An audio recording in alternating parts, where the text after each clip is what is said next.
중간 반주도 없이 이어지니까 또 새롭네요. 하나님께서 중요한 응답을 허락해 주심을 감사하고, 저는 요즘 교회가 우리 복음 누린 컨텐츠 갖고 지금 8년차 인도 받으면서 중요한 응답, 우리가 들고 있는 성경이 복음 관점으로 이렇게 보여진다는 거, 이것이 정말 신앙생활에 중요한 그런 포인트가 되거든요. 우리가 복음을 누리면서 우리가 가지고 있는 복음의 능력이 이제 우리 개인화, 생활화, 체질화되는 응답도 있고, 이제 성경이 복음 관점으로 보여지게 되면 누구든지 뭐 신앙생활을 처음 했던지 뭐 오래 했던지 상관없고 연령을 초월해서 누구든지 이 말씀의 능력 안에서 승리하는 그런 삶이 되어질 수 있습니다. 그래서 지난주 말씀드렸던 것을 여러분 좀 많이 좀 이렇게 묵상하면서 정리해 두시고, 특별히 이제 우리가 들고 있는 이 성경 66권이 두 파트로 되어 있잖아요. 구약과 신약으로 되어 있는데, 자, 그러면 구약을 여는 열쇠, 메시아지요. 그 메시아의 의미를 담은 성구, 그 세 개만 여러분이 잘 가지고 있으면 됩니다. 근데 그 세 개가 단순한 게 아니고, 구약을 우리가 39권이라고 그러잖아요. 그 39권을 이렇게 네 파트로 나누면 예언서 8권이 있고, 역사사 9권, 선지서 17권, 시가서 5권 이렇게 되어 있습니다.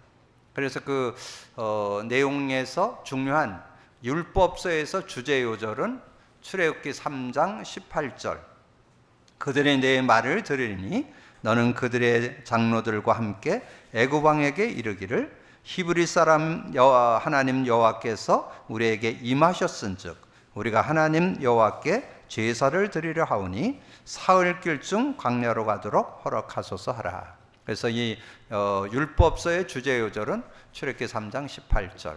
그 다음에 역사서 사무엘상서부터 에스더까지 8권인데 거기에 주제 요절은 사무엘상 16장 23절, 하나님께서 부리시는 악령이 사울에게 이를 때에 다윗이 수금을 들고 와서 손으로 탄즉 사울이 상쾌해지고 악령이 그에게서 떠나니라. 그래서 이 역사서의 주제 요절은 사무엘상 16장 23절. 그리고 선지서는 이사야서부터 말라기까지 17권이 있습니다. 그 17권의 주제 요절은 이사야 7장 14절, 그러므로 주께서 친히 징조를 너에게 주실 것이라. 보라, 처녀가 잉태하여 아들을 낳을 것이요 그의 이름을 임마누엘이라 하리라. 그래서 여러분이 구약 성경을 볼 때 메시아 관점인 성구 세 개를 가지고 이제 누리는 사람들이, 그 메시아 의미를 누리는 사람들이 기록한 것이 시가서입니다. 시가서는 5권 있어요. 욥기, 잠언, 시편, 잠언, 전도서, 아가서. 근데 그 내용이, 시가서는 다 이 복음의 메시아 의미를 누리는 사람이 기록한 거예요. 그래서 늘 말씀드렸지만 시편 같은 경우는 다윗이 73편을 기록했잖아요. 다윗은 메시아 언약계 신앙에 확실했던 사람입니다. 그 언약 가지고 이제 인도 받으면서 시편을 기록했기 때문에 복음 누리면서 기록을 해서 복음 관점으로 보려면 그런 복음을 누리면서 봐야 된다. 그리고 신약에 와서는 27권이죠. 근데 27권 중에 특별히 사복음서를 우리가 주제로 볼 수 있고, 그 다음에 역사서는 사도행전 하나를 역사서라 합니다. 그리고 서신서는 바울 서신 13개, 공동서신 8권, 그리고 예언서 1권, 그 요한계시록이죠. 그렇게 이렇게 정리를 하는데, 그래서 이 신약을 여는 열쇠는 그 사복음서에 들어있어요. 그래서 마태복음 2장 1절에서 12절 내용에 예수님이 태어날 때 왕으로 태어나는 내용을 쭉 이렇게 설명하면서 거기에 주제 요절로 마태복음 2장 2절, 유대인의 왕으로 나시니가 어디 계시냐, 우리가 동방에서 그의 별을 보고 그에게 경배하러 왔노라 하니. 그래서 이 마태복음의 주제는 왕권으로 오신, 왕직을 가지고 오신 예수를 설명하고, 마가복음은 제사장권을 가지고 오신 예수 그리스도. 2장 마가복음 2장 1절에서 12절 그 중풍병자를 고치는 그런 내용이 나오잖아요. 근데 그 중에 주제 요절은 마가복음 2장 5절에 예수께서 그들의 믿음을 보시고 중풍병자에게 이르시되 작은 자야 내 제사함을 받았느니라 하시니. 그래서 그 중풍병이 죄 때문에 왔다는 것을 설명하면서 예수님이 제사장직으로 직을 갖고 오셨음을 설명해 주고, 그 다음에 누가복음은 2장 1절에서 14절 조금 넓게 정리가 되어 있어요. 그래서 예수님이 태어나는 그런 내용을 쭉 설명을 하면서, 그래서 예수님이 태어나는데 그분이 누구시냐? 그게 2장 12절입니다. 오늘 다윗의 동네에 너희를 위하여 구주가 나셨으니 고 그리스도 주시니라. 그렇게 그래서 이제 마태, 마가, 누가복음을 통해서 예수가 왕권으로, 제사장권으로, 선지자권으로 오셨고 그분이 하나님의 아들 그리스도다. 그게 요한복음이요. 그럼 이제 사도행전은 역사서인데 그 역사서에서는 예수가 그리스도됨을 믿는 자들의 증거잖아요. 그래서 예수 그리스도를 믿는 자들에게는 성령으로 역사하신다 이거를 증거했고, 그 다음에 바울 서신, 공동 서신은 정말 예수 그리스도를 믿고 의지했더니 성령의 역사는 실제 복음 누리고 증거한 것이 서신서지요. 그래서 바울 서신을 읽으려면 그럼 복음을 누리면서 읽어야 그 성경이 복음 관점으로 보이면서 능력이 되는 그런 축복을 얻을 수 있고, 그 예언서 요한계시록은 예수 그리스도를 믿는 자는 뭐 말세에 이런 일 저런 일이 일어나도 반드시 승리한다. 궁극적 승리, 이거를 정리하는 거죠. 그래서 이 성경을 보는 눈이 복음 관점으로 보여야 되는데, 구약의 세 요절, 출애굽기 3장 18절, 사무엘상 16장 23절, 이사야 7장 14절, 신약을 여는 열쇠 세 요절, 마태복음 2장 2절, 마가복음 2장 5절, 누가복음 2장 11절, 이렇게 이제 정리를 하고 보니까, 그러니까 이제 성경이 복음 관점으로 보여지는데, 여러분 말씀드렸죠? 우리가 출애굽기서를 마쳤죠? 출애굽기서에서 중요한 것을 그 출애굽을 했을 때 광야길에 들어섰을 때 6단어를 얘기합니다. 6단어가 뭐예요? 광야길로 들어섰을 때 만나, 반석, 세절기, 성막, 언약궤, 노뱀, 그것이 다 그리스도를 예표합니다. 그러면 출애굽에서 실제 그 응답을 받은 사람들이 그 광야길을 걸어가면서도 승리하고 가나안 땅에 들어가야 되는데, 거기에서 중요한 교훈을 줬잖아요. 가나안 땅에 들어간 사람이 2명밖에 없다는 거. 그건 뭘 얘기하죠? 지금 많은 신앙인들이 메시아 언약을 놓치고 산다는 거예요. 그리스도 언약을 놓치고 신앙생활을 한다는 것을 우리에게 교훈해 주는 거죠. 그래서 여러분들이 정말 우리 교회에서는 이 성경 66권을 복음 관점으로 보는 눈을 여는 그런 교회다. 그래서 매주 선포되는 메시지, 그래서 제가 주일 선포되는 메시지 중에 복음 누림 메시지를 잘라서 이렇게 좀 나누고, 그리고 전체 메시지를 나누고 그렇게 하잖아요. 그 이유는 어떻게든지 이 복음 누림을 가지고 성경이 복음 관점으로 보여져서 성경의 능력, 말씀의 능력을 제대로 누리라고. 그래서 여러분이 다시 한번 우리가 성경을 여는 열쇠가 복음 누림 속에 들어있다는 것을 기억하셔서 다시 한번 복음 누림을 재도전하는 여러분이 되기를 주님의 이름으로 축복합니다. 자, 그러면서 오늘 언약의 의미가 누려지다. 그래서 오늘 레위기서로 들어왔는데, 레위기서에서 1장에서 7장까지의 5 제사가 나와요. 그걸 5대 제사라고 그래요. 5대 제사. 5대 제사가 뭐냐면 번제, 소제, 화목제, 속죄제, 속건제, 이 5 제사에 대한 내용이 1장에서부터 7장까지 나오는데, 그럼 그 의미를 알아야 되잖아요. 근데 그 의미, 그리스도를 예표합니다. 근데 그거를 그리스도의 예표로 나누는 데가 별로 없을걸요? 우리가 복음을 누리다 보니까 그게 보이는 거예요. 이 모든 성경에 나오는 단어들이 그 메시아를 의미하고 그리스도를 의미하는 복음 관점으로 기록됐다는 게 이렇게 보여지는 거예요. 그래서 제가 그거를 이제 설명한 그런 신학자들이 이렇게 좀 정리한 거를 이렇게 정리해 보니까 그렇게 정리했더라고요. 번제의 의미가 뭐냐? 그리스도께서 자신을 온전한 사람으로 하나님께 드림을 번제라고 그런다. 그리고 소제가 뭐냐? 그리스도께서 자신을 향기로운 제물로 드림을 말한다. 그리고 화목제는 그리스도의 죽으심은 하나님과 사람 사이를 화목케 하심이다.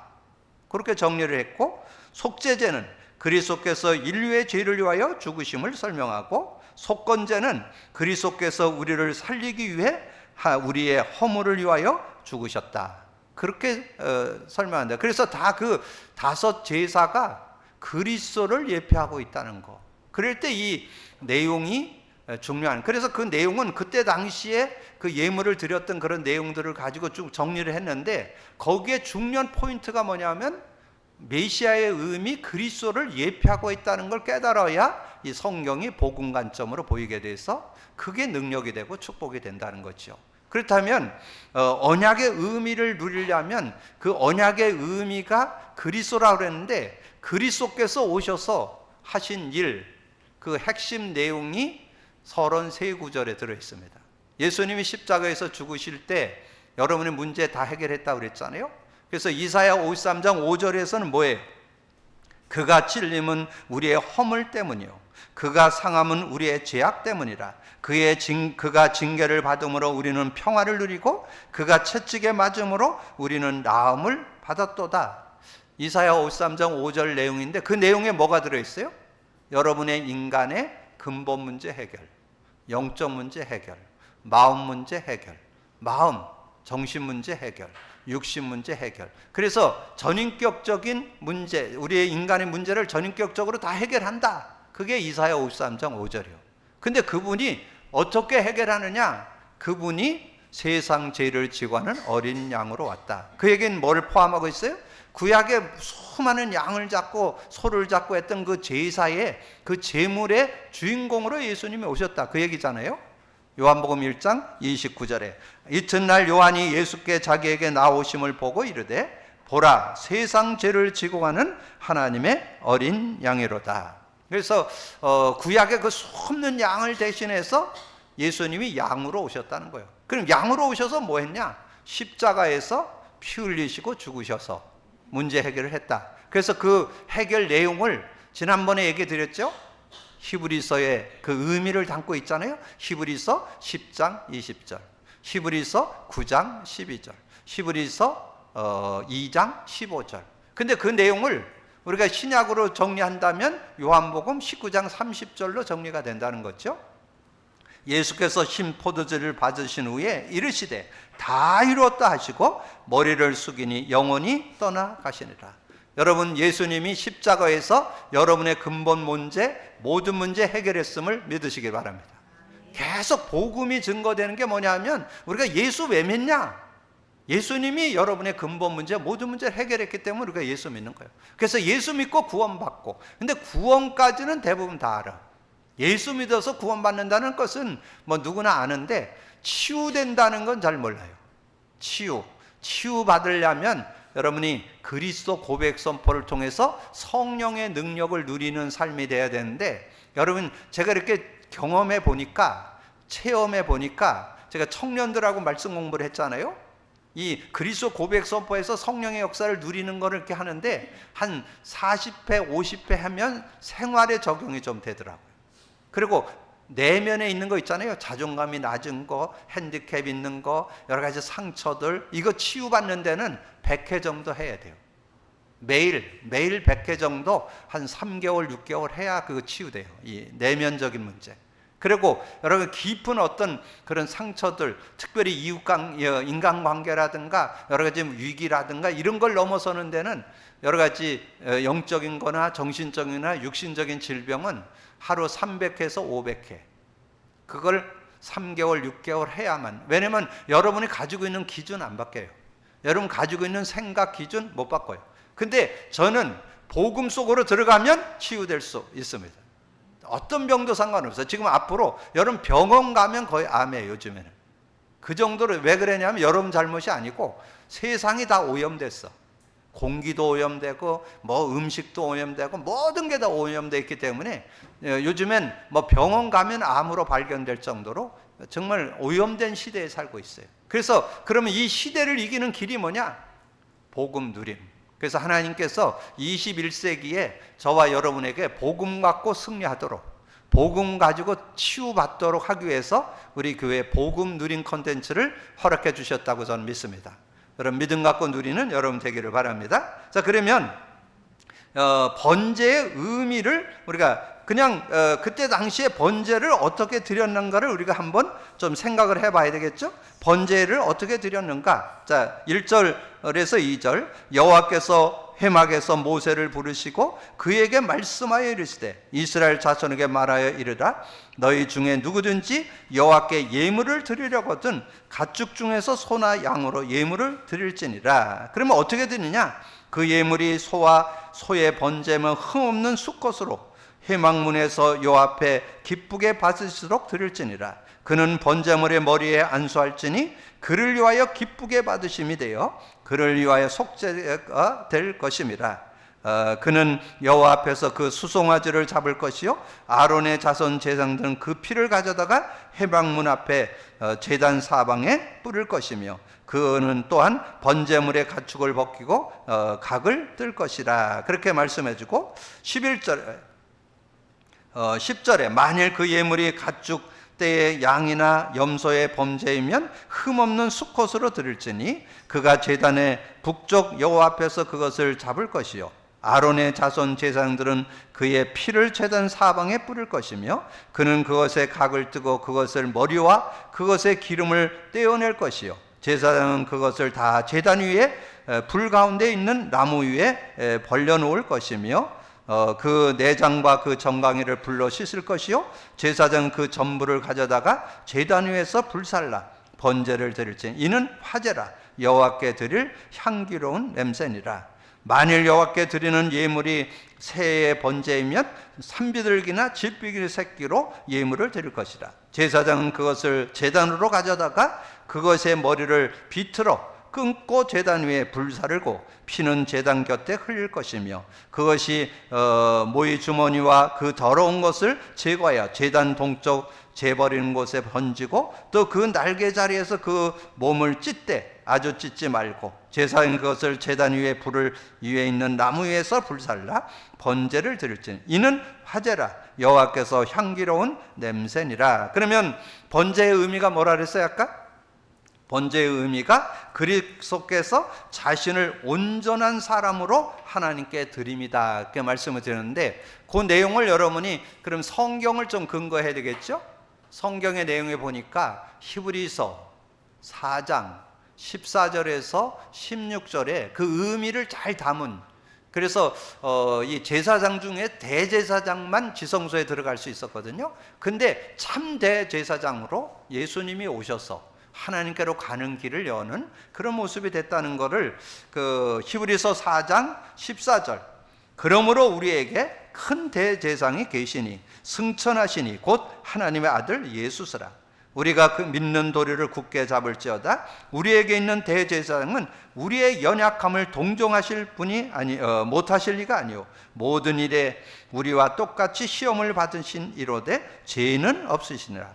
그러므로 우리는 궁일하심을 받고 때를 따라 돕는 일을 얻기 위하여 은혜의 보좌 앞에 담대히 나아갈. 예수님이 완전한 인간으로 오셔서 저와 여러분의 죄를 담당해 주셨기 때문에 이제 우리가 하나님 앞에는 나갈 수 있는 그런 은혜를 얻게 됐다는 거. 그게 번제라는 거. 번제. 번제가 뭐냐? 우리를 하나님께로 나아갈 수 있는 완전한 사람으로 오셔서 하나님께로 나아갈 수 있는 그런 모습을 열어주셨다는 거죠. 그리고 소제. 소제는 말 그대로 이제 가루를 갖고 드리는 거잖아요. 자, 2장에 보면 누구든지 소제물의 예물을 여호와께 드리려거든 고운 가루로 예물을 삼아 그 위에 기름을 붓고 또 그 위에 유향을 놓아 아론의 자손 제사장들에게 가져갈 것이요 제사장은 그 고운 가루 한 움큼과 기름과 그 모든 유향을 가져다가 기념물로 제단 위에 불사를 지니 이는 화제라. 여호와께 향기로운 냄새니라. 그 소제물에 남은 것은 아론과 그의 자손에게 돌릴지니 이는 여호와의 화제물 중에 지극히 거룩한 것이니라. 그래서 4절에서 6절, 내가 해막에 구운 것으로 소제물에 예물을 드리려거든 고운 가루 기름을 섞어 만든 무교병이나 기름을 바른 무교전병을 드릴 것이요 칠판에 붙인 것으로 소제 예물을 드리거든 고운 가루에 누룩을 넣지 말고 기름을 섞어 조각으로 나누고 그 위에 기름을 부을지니 이는 소제니라. 11절에 너희가 여호와께 드리는 모든 제물에는 누룩을 넣지 말지니 너희가 누룩이나 꿀을 여호와께 화제로 드려 사르지 못할지니라. 처음 익은 것으로 그것을 여호와께 드릴지니 향기로운 냄새를 위하여 제단에 올리지 말지며 내 모든 소제물에 소금을 치라. 내 하나님의 언약의 소금을 내 소제에 빼지 못할지니 내 모든 예물을 소금을 드릴지니라. 너는 첫 이삭의 소제를 여호와께 드리려거든 첫 이삭을 볶아 찌은 것으로서 내 소제를 삶고 그 위에 기름을 붓고 그 위에 유황을 더할지니 이는 소제라. 제사장은 찌은 곡식과 기름을 모든 유황과 함께 기념물로 불사를지니 이는 여호와께 드리는 화제니라. 그러면 이 곡식을 통해 가지고도 하나님께 나아갈 수 있는 그런 은혜. 그래서 아까 말씀드렸죠? 소제는 그리스도께서 자신을 향기로운 제물로 드리는 그런 의미를 담고 있다. 그래서 그 내용을 우리가 성구로 찾아보니까 예배소서 5장 2절에 그리스도께서 너희를 사랑하신 것 같이 너희도 사랑 가운데서 행하라. 그는 우리를 위하여 자신을 버리사 향기로운 제물과 희생 제물로 하나님께 드리셨습니다. 그래서 여러분이 이 내용들, 구약의 그런 많은 제사들을 통해서 우리에게 예수가 그리스도로 오셔서 그리스도께서 우리의 죄를 담당해 주시고 하나님과 나가는 길을 열기도 하고 향기로운 제물이 되기도 하고 그런 은혜를 허락하셔서 우리가 그 은혜 속에 살게 됐다는 것을 우리에게 말씀해 주는 거죠. 자, 그러면서 이제 3장에서 이제 화목제에 대한 의미를 설명했죠. 자, 화목제에 대해서 1절에서 5절에 사람이 만일 화목제의 제물을 예물로 드리되 소로 드리려면 수컷이나 암컷으로 흠없는 것으로 여호와 앞에 드릴지니 이 예물의 머리에 안수하고 회막문에서 잡을 것이요 아론의 자손 제사장들은 그 피를 제단 사방에 뿌릴 것이며 그는 또 그 화목제의 제물 중에서 여호와께 화제를 드릴지니 곧 내장에 덮인 기름과 내장에 붙은 모든 기름과 두 콩팥과 그 위에 기름 곧 허리 쪽에 있는 것과 간에 덮인 거풀을 콩팥과 함께 떼어낼 것이요 아론의 자손은 그것을 제단 위에 불 위에 있는 나무 위에 번제물 위에서 살을지니 화제라. 여호와께 향기로운 냄새니라. 6절에 만일 여호와께서 예물을 드리는 화목제물이 양이면 수컷이나 암컷이나 흠없는 것으로 드릴지며 만일 그의 예물을 드리는 것이 어린 양이면 그것을 여호와 앞에 끌어다가 그 예물의 머리에 안수하고 회막에서 잡을 것이요 아론의 자손은 그 피를 제단 사방에 뿌릴 것이며 그는 그 화목제물의 제물에서 여호와께 화제로 드릴지니 그 기름 곧 마골에서 밴 기름진 꼬리와 내장에 덮인 기름과 내장에 붙은 모든 기름과 두 콩팥과 그 위에 기름 곧 허리 쪽에 있는 것과 간에 덮인 거풀을 콩팥과 함께 떼어낼 것이요 12절에 만일 그의 예물이 염소면 그것을 그 앞으로 끌어다가 그것의 머리에 안수하고 회막 앞에서 잡을 것이요 아론의 자손은 그 피를 제단 사방에 뿌릴 것이며 그는 그 중에 예물을 가져다가 여호와께 화제를 드릴지니 곧 내장에 덮인 기름과 내장에 붙은 모든 기름과 두 콩팥과 그의 기름 곧 허리 쪽에 있는 것과 간에 덮인 거풀을 콩팥과 함께 떼어낼 것이요 제사장은 그것을 제단 위에서 불사를지니 이는 화제라. 드리는 음식이요 향기로운 냄새라. 모든 기름은 여호와의 것이니라. 너희는 기름과 피를 먹지 말라. 이는 너희 모든 처소에 너희 대대로 지킬 영원한 규례니라. 그러면서 이 화목제에 대한 내용을 그리스도의 죽으심은 하나님과 사람 사이를 화목케 하는 그런 비밀이 들어있다. 그래서 거기에 주제요절로는 요한일서 2장 2절 요한일서 2장 2절에 보니까 그는 우리 죄를 위하여 화목제물이니 우리만 위할 뿐 아니요 온 세상의 죄를 위하심이라, 그렇게 말씀해 줬고, 그러면서 이제 우리가 나누지 않은 속죄제는 그리스도께서 인류의 죄를 위하여 죽으심. 그리스도께서 인류의 죄를 죽으셨다는 거 한 요절 찾으면 뭘까요? 마가복음 10장 45절. 마가복음 10장 45절, 인자가 온 것은 성김을 받으려 함이 아니고 도리어 섬기려 하고 모든 사람을 위해서 대속물로 주려고 예수님이 오셨다고 그랬잖아요. 그래서 예수님이 여러분을 위해서 죽으셨기 때문에 우리가 하나님께 나아갈 수도 있고, 죄 문제도 해결받고, 사단에게 눌려 살지 않고 사단에게서 자유를 얻고, 사단과 싸워서 이길 수 있는 은혜도 얻게 되고, 이런 은혜를 베풀어 줬잖아요. 그러면서 속건제, 그리스도께서 우리를 살리시기 위하여 우리의 허물을 위하여 죽으셨다. 그래서 그 내용을 베드로전서 3장 18절에 그리스도께서도 단번에 죄를 위하여 죽으사 의인으로서 불의한 자를 대신하셨으니 이는 우리를 하나님 앞으로 인도하려 하심이라.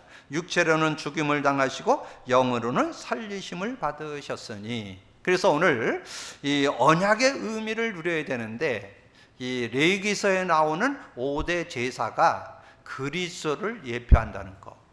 이제 그렇게 근데 이게 그리스도를 예표한다는 거를 제가 복음 누리면서 이게 보이기 시작하는 거예요. 전에는 정말 그 제사 좀 힘들었겠다.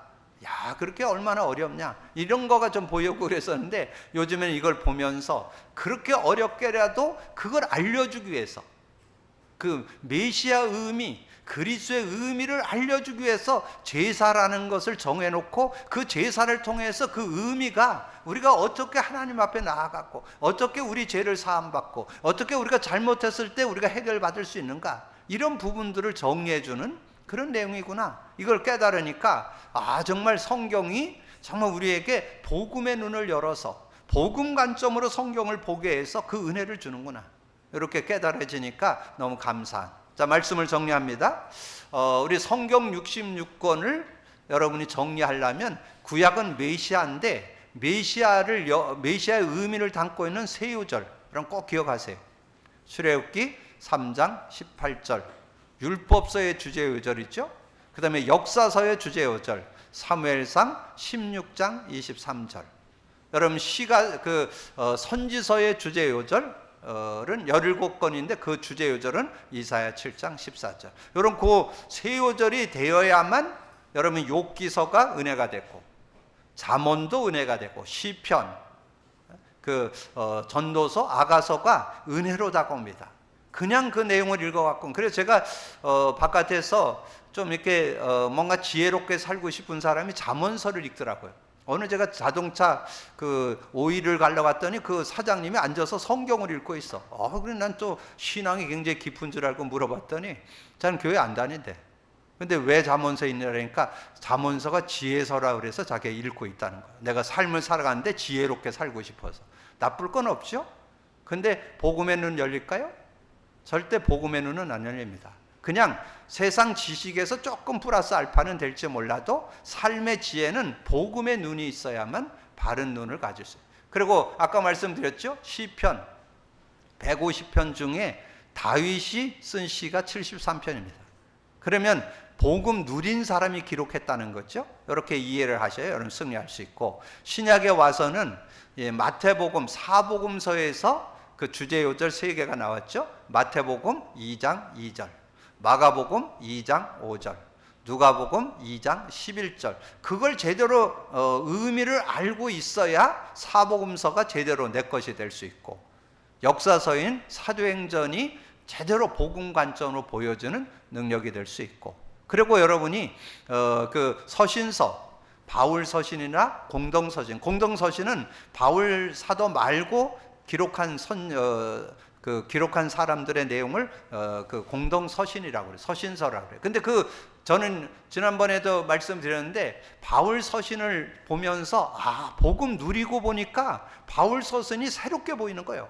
로마서도 그렇고 이 고린도전서라든가 갈라디아서라든가 예배서라든가 이 내용들이 얼마나 그 의미가 구체적으로 다가오는지. 그래서 우리가 신앙생활을 하려면 이 복음 누림이 전제되어야 된다는 거. 여러분 복음 누림이 되어지지 않으면요 성경이 복음 관점으로 안 보여요. 지금 많이 신앙생활 20년, 30년, 50년 한 사람들 제가 얘기하는데 못 알아들어요. 뭐 말귀는 알아듣죠. 말귀는 알아들었는데 복음 누려야 할 것은 인정 안 해요. 그냥 자기 그냥 살겠다는 거예요. 그래서 그냥 살아라 뭐 그러면. 근데 절대 치유는 못 받습니다. 신앙생활에서 자신이 안 바뀌어요.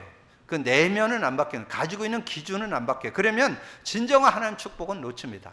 여러분이 복음 누림 속에서 성경의 눈을 열고 성경이 복음 관점으로 보여지는 축복 속으로 들어가기를 주님으로 축복합니다. 그러면서 오늘 언약의 의미에서 그 레위기서의 5대 제사 그 의미가 그리스도를 예표한다는 거.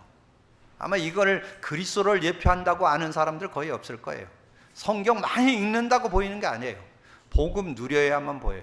자, 그것을 의미를 정리하면 예수가 그리스도인데 그 내용을 세 요절로 정리를 했고, 그럼 번제에서 준 요절 히브리서 4장 14절에서 16절을 여러분 집에서 좀 많이 읽어보시고, 그 다음에 소제에 대한 내용은 예배소서 5장 2절, 화목제에 대한 의미는 그 요한일서 2장 2절, 그리고 속죄제에 대해서는 마가복음 10장 45절, 속건제에 대해서는 베드로전서 3장 18절. 이렇게 여러분 정리를 하시면 이 내용의 의미가 복음 관점으로 보여지면서 실제적인 그런 은혜를 여러분 누릴 수 있습니다. 그래서 제가 이 레위기서를 들어오면서 실제 메시지를 나누기가 제일 어려운 데가 신약에서는 요한계시록이 제일 어렵고 구약에서는 레위기서가 제일 어렵습니다.